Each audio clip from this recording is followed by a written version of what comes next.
Whether it's the California gold rush or the dot-com bubble, history is just full of these moments of pure, unfiltered hype.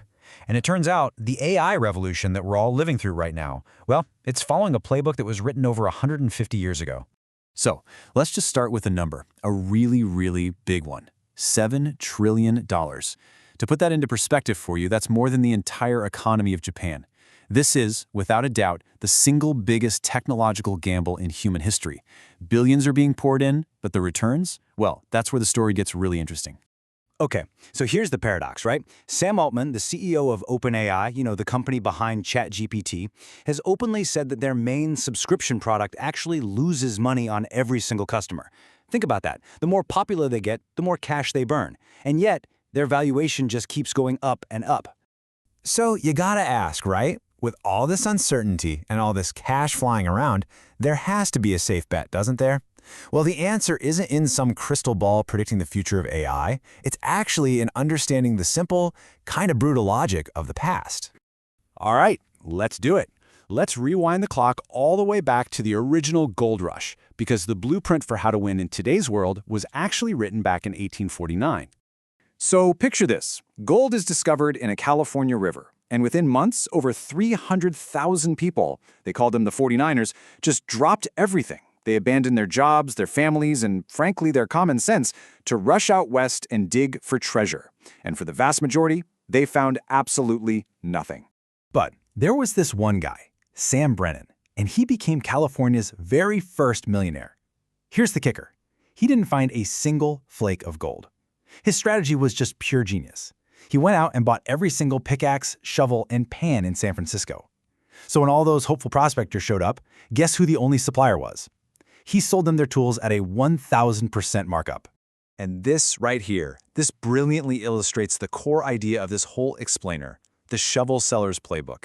It is the single most reliable way to get rich during a mania because you're not betting on who finds the gold, you're just betting that everyone is going to be digging for it. Okay, now let's hit fast forward about 150 years to a gold rush you might remember a little better, the dot-com bubble of the late 90s. The gold this time was digital, but the playbook, it was exactly the same. This was truly an era of what you could call vibes-based investing. I mean, you had companies like Pets.com, you probably remember the sock puppet mascot, that burned through hundreds of millions of dollars selling 50-pound bags of dog food at a loss. It made no sense, and investors just kept throwing more money at them. Profits? Who needed profits? That was old school thinking. The only thing that mattered was your burn rate, how fast you could spend money to get bigger. The hype got so crazy that one company actually bought a Super Bowl ad that literally just said, "Our website launches in March." And then the screen went blank. And people in the stadium cheered. It was wild.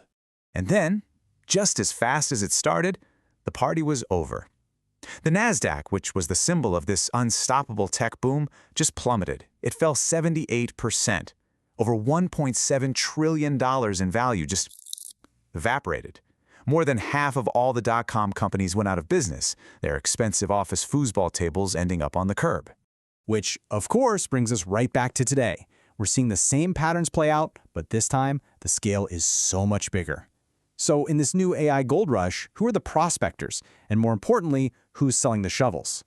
Well, the modern-day prospectors are the thousands of AI startups out there, and every single one is burning through cash at a rate that is just staggering.